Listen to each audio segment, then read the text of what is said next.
things couldn't be worse, we come to you with our best, with empathy, local expertise, and a truck full of seriously powerful equipment. 1-800-WATER-DAMAGE of North Dakota, restoring what matters most. 701-670-2022.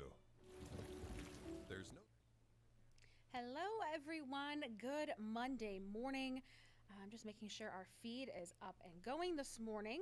I hope you all were able to stay warm this weekend. It was very cold. As you can see behind me, we're going to talk about this here in a second. The coldest wind chills from over the weekend, and not listed on this list is Fargo, but I have to give an honorable mention because our coldest wind chill in Fargo over the course of the weekend was 42 degrees below zero. This is just a list of the top 10 coldest, although Grand Forks did make the list. Okay, so jumping right in, you can see these numbers here. These were the lowest wind chills over the course of the weekend. Langdon, 57 degrees below zero. Folks in Langdon, if you ventured outside, I want to know how it felt. It was brutally cold. 54 below the coldest wind chill in Donaldson, Minnesota. Can-Do, North Dakota, 51 below zero. East Grand Forks, 48 below zero. I'll scooch over here. At the Grand Forks Airport, the lowest wind chill, 45 degrees below zero. And then at the airport here in Fargo, the lowest wind chill was 42 degrees below zero. I forgot to mention here, your morning Valley News Now weather update is brought to you by 1-800-WATER-DAMAGE of North Dakota. All right, so let's take a look at how low our air temperatures were this morning, because even though it was cold again, we are actually coming out of the deep freeze. 16 below the coldest low today in Fargo. 25 below zero in Park Rapids, 22 below in Fosston and Monoman, 14 below in Grand Forks. Cavalier, 9 below zero. I bet that feels like a little bit of a heat wave. But look at our temperatures right now. This black line is the 0 degree line. So everything to the west of that line is above zero. And it's been since Thursday morning in many of these locations. Grand Forks now up to 3 degrees, 1 above in Hallock. Now here in Fargo, we are still 1 below zero. I imagine that will be updating here at the top of the hour, and we'll see that warming back above zero for the first time since Thursday morning. In fact, as of 10 a.m. in Fargo, we are sitting at 101 consecutive hours at or below 0 degrees. And I had to leave this blank. Thursday, 5 a.m. is when we dipped to sub-zero. And I had to leave that through Monday blank a.m. We'll be filling that in very, very likely with 11 a.m. But just a little interesting statistic to kick off your Monday morning. And our coldest air temperature during this time over the course of the weekend, or really during the stretch of 101 plus hours, was 20 degrees below zero. We are still having to factor in the wind chill, although things are looking much, much better than they were over the weekend. No longer seeing those 40s and 50s below zero wind chills. Feeling like 6 below in Jamestown, 25 below in Fargo, Bemidji, Baudette, and Fergus Falls. Feeling like 17 below zero, Grand Forks and Langdon. So we are on the up and up. However, look at this. This is the weather alerts from across the country, and in case you hadn't heard about it, there was a major winter storm that impacted a huge portion of the country, from New Mexico through Texas, Oklahoma, the southern U.S., all the way up into parts of New England were hit with this crazy winter storm. And I actually have a loop here. This is just the last 48 hours. Heavy snow, sleet accumulation, heavy ice accumulation. Some areas had an inch of freezing rain accumulation. And I actually want to pull up some of that here. I pulled up from the Weather Prediction Center website. They put together a storm summary kind of recap. So let's pull that up. And it shows some of the report. So this was posted at 10 o'clock this morning, Eastern Standard Time. And there's still some snow lingering. This is the preliminary snow totals from Friday through early this morning. Connecticut, more than 1.5 feet of snow. You can see these totals here, 18.7 inches. The highest report from Connecticut. I don't know how to pronounce that. Winstead, I'm assuming. Maine, some areas more than 1 foot of snow. Massachusetts, oof. Even we haven't seen snow like this year. More than 20 to 22 inches of snow. New Hampshire, a report of 21 inches. New York, 22 inches.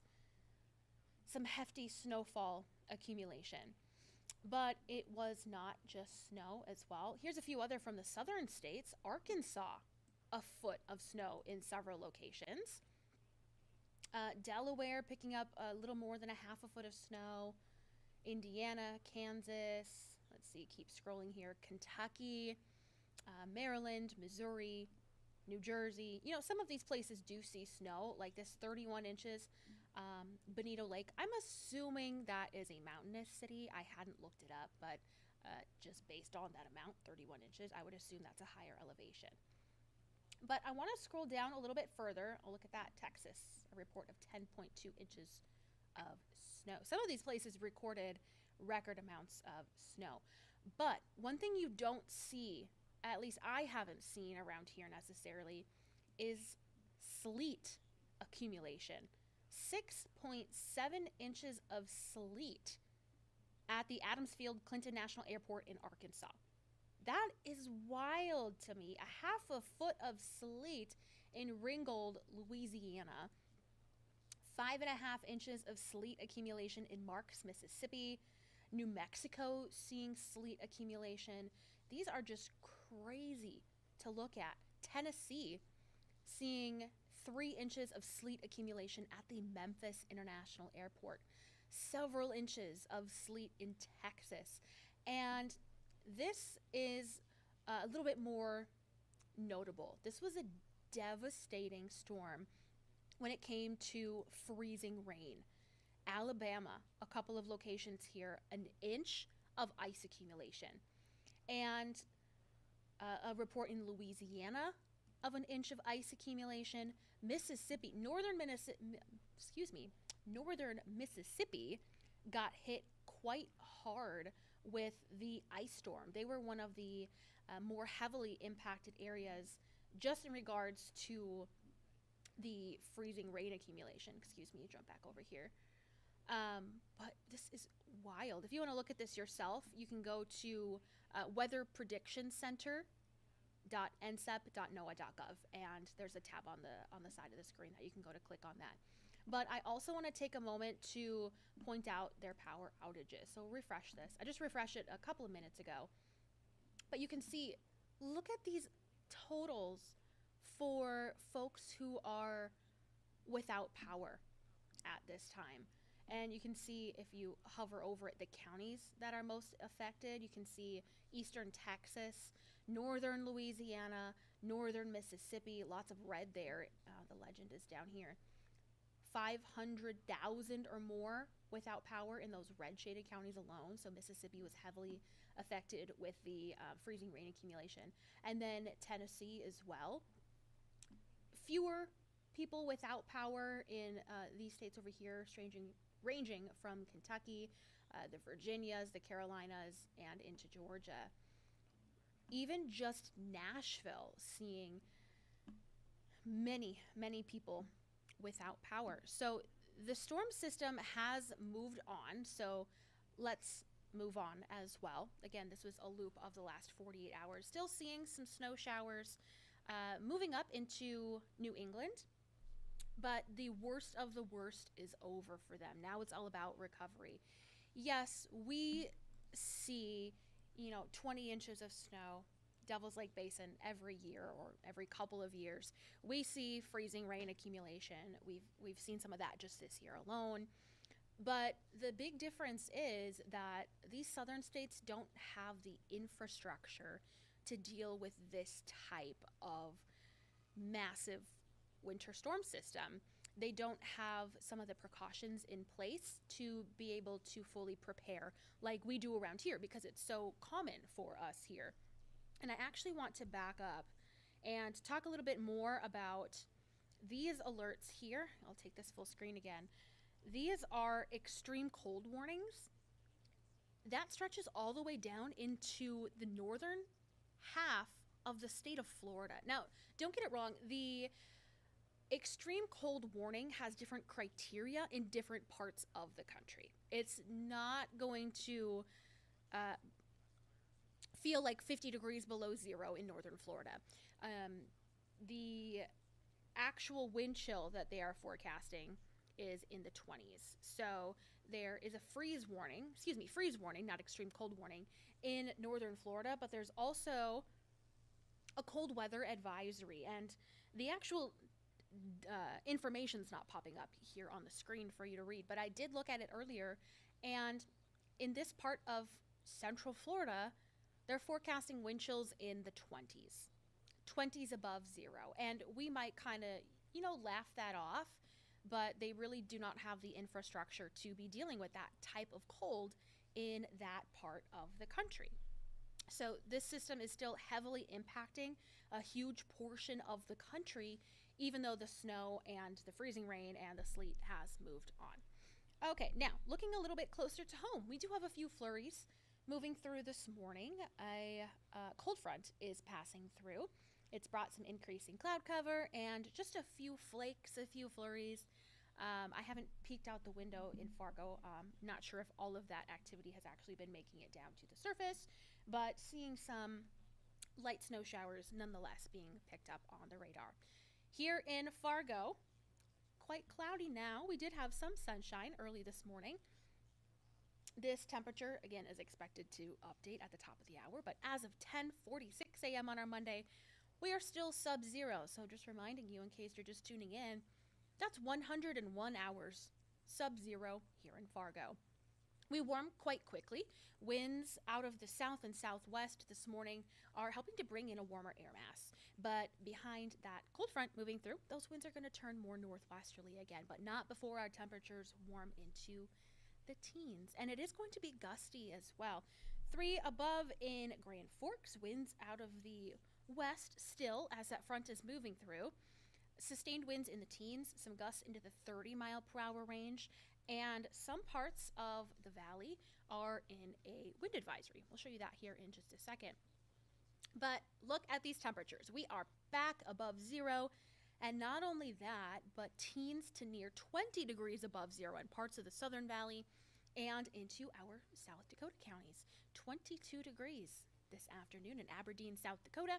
And this is a snapshot of 3 o'clock temperatures, in case you were curious. 15 in Fargo, 12 Grand Forks, 7 Bemidji, Thief River, and Rolla.